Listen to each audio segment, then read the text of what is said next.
Et puis on ne marque pas. Après sur le compte on prend ce penalty. Après le momentum change et après c'est compliqué de se remettre la tête à l'endroit et puis d'aller chercher les ressources mentales et physiques pour aller marquer un deuxième but. Et juste après on prend un troisième but. Donc là c'est devenu très compliqué. Au-delà de ça, il y a une très belle génération qu'on a vue pendant cette année qui ont montré de belles choses. Exactement. Bien sûr, parce que ces jeunes, ils ont faim.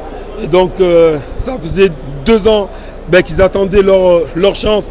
Et donc le malheur des uns fait le bonheur des autres. On a eu à les mettre et puis ils ont répondu présent. Donc ça veut dire qu'il y a vraiment un effectif et qu'il va falloir vraiment qu'on compte sur tout le monde. Comment est-ce que vous êtes satisfait? Laissez les autres aussi, s'il vous plaît. Non, parce qu'on voulait aller encore plus loin, on voulait faire demi-finale, finale. On ne l'a pas fait. Donc premièrement, on a passé ce premier match des 8e et c'est ça que vraiment on va retenir pour cette CAN.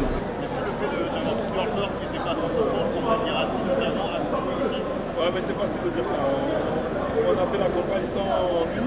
C'est vrai qu'il nous a manqué. Mais bon, on a vu un Mohamed Bayo qui a encore marqué ce soir.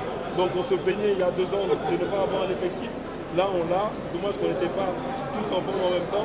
Ici on va travailler. Et puis Inch'Allah, la prochaine CAN, on sera en forme en même temps. Vous êtes en progrès là.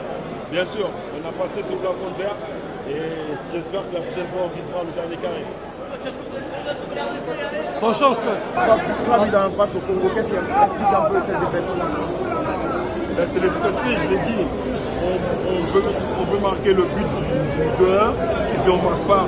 Après sur le compte on prend ce penalty. Après le momentum change et après c'est compliqué de se remettre la tête à l'endroit et puis d'aller chercher les ressources mentales et physiques pour aller marquer un deuxième but.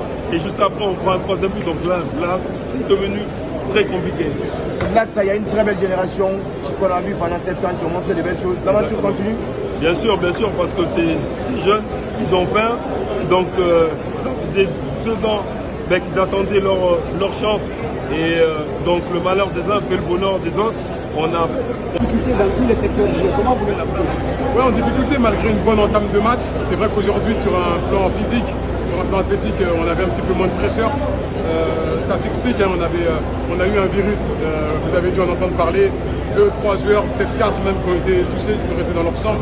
Mais on ne va pas se prendre ça pour excuse. On était quand même un petit peu en dessous de notre niveau habituel. Depuis le début de la compétition, c'est vrai qu'on est venu ici avec des certitudes. On a bien travaillé collectivement, c'est ce qui faisait notre force. Et on a un petit peu perdu tout ça au fil du match. Et c'est vrai que dans un quart de finale, on le paye très cher. Comment vous l'expliquez?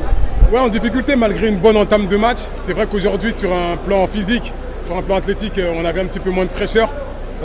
Ça s'explique, hein, on a eu un virus, vous avez dû en entendre parler. 2-3 joueurs, peut-être 4 même qui ont été touchés, qui sont restés dans leur chambre. Mais on ne va pas se prendre ça pour excuse. On était quand même un petit peu en dessous de notre niveau habituel. Depuis le début de la compétition, c'est vrai qu'on est venu ici avec des certitudes. On a bien travaillé collectivement, c'est ce qui faisait notre force.